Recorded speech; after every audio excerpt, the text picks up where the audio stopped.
ठिकाणी मी सांगितलं होतं की स्वबळावरती माझ्या शिवसैनिकाला न्याय देण्यासाठी ही निवडणूक आम्ही लढवणार आहोत।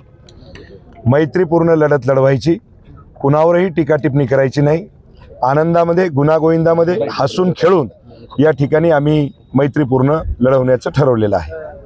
आपण हसून खेळून म्हणताय, परंतु मध्ये मध्येच आपल्याकडून देखील टीकेचे सूर उमटत आहे, तिकडून देखील काहीतरी मग टीका होत आहे। मला असं वाटतं की माझ्याकडून कुठल्याही प्रकारची चूक झाली नाही आणि मी कुणावरही टीका टिप्पणी केली नाही।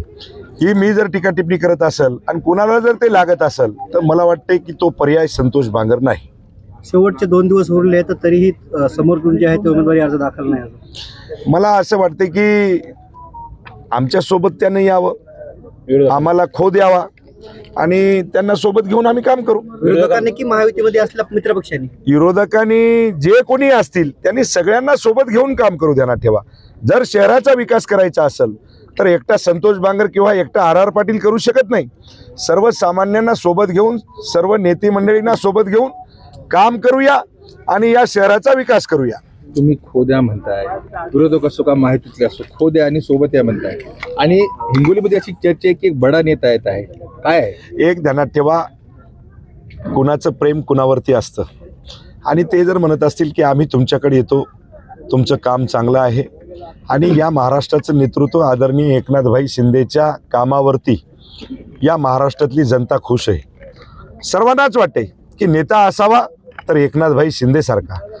त्या हेतून मला वाटते की त्यांच्यावरचं प्रेम, आणि आता निवडणूक आहे, सगळ्यांनाच वाटते की आपण जर याच्यामध्ये जर हातभार लावला तर मला वाटते की याच्यामध्ये दुधामध्ये साखर पडल्याशिवाय, दुधात साखर पडती जसं झाल्याशिवाय राहणार नाही। कोण आहे आज? आज कधी प्रवेश आहे त्यांचा? मला असं वाटते की दुपारी 2 वाजेपर्यंत आपण जरा नाव जाहीर करू शकतो। 2019च्या निवडणुकीपासून काँग्रेसचा बालेकिल्ला असलेल्या कळमनुरीमध्ये काँग्रेसला सूर लावलेला आहे। काँग्रेसचा किल्ला तुम्ही ढासळलेला आहे आणि आता ही चर्चा आहे की काँग्रेसचा नवनिर्वाचित जिल्हा अध्यक्ष तुमच्या शिवसेनेत येणार आहे, काय खरं? मी तुम्हाला एवढंच सांगेल की ही कळमनुरी मतदारसंघ असो का हिंगोली मतदारसंघ असो का वसमत असो, ही कोणाच्या बापाची जहागीरदारी नाही, ही कोणाच्या घरची सातबारा नाही।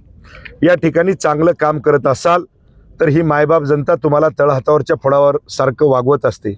तुम्ही जर वाईट काम करत असाल, तुम्ही जर खोटेपणा करत असाल, तुम्ही जर लोकांचे कामामध्ये सुखादुखामध्ये जात नसाल तर ही मायबाप जनता तुम्हाला घरी पाठवल्याशिवाय राहत नाही।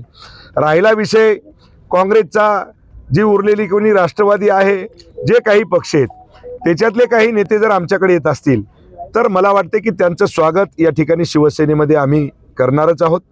काही घंट्यामध्ये या ठिकाणी चांगल्या मोठ्या नेत्याचा शिवसेनेमध्ये प्रवेश होईल। आपल्याच माध्यमातून आपण हे संपूर्ण महाराष्ट्राला दाखवावं। नवनिर्वाचित काँग्रेसचा जिल्हा अध्यक्षाचं उत्तर राहिलं नाही। मला असं वाटते की कोण काँग्रेसचा जिल्हा अध्यक्ष आणि कोण हे काही मला माहीत नाही, पण प्रवेश झाल्याच्या नंतर पर्दाफाश होईल। ठीक। आता जोकासू STP या अत्याधुनिक जॅपनीज तंत्रज्ञानाने सुसज्ज, quick installation, energy efficient, noiseless blowers, low maintenance या आणि अशा वैशिष्ट्यांनी परिपूर्ण जोकासू STP तंत्रज्ञान प्रकल्प उभारणीपासून ते विक्री पश्चात समाधानकारक सेवा देणारी, भारताबरोबरच परदेशात देखील प्रकल्पांची यशस्वी उभारणी करणारी company Deccan water treatment private limited.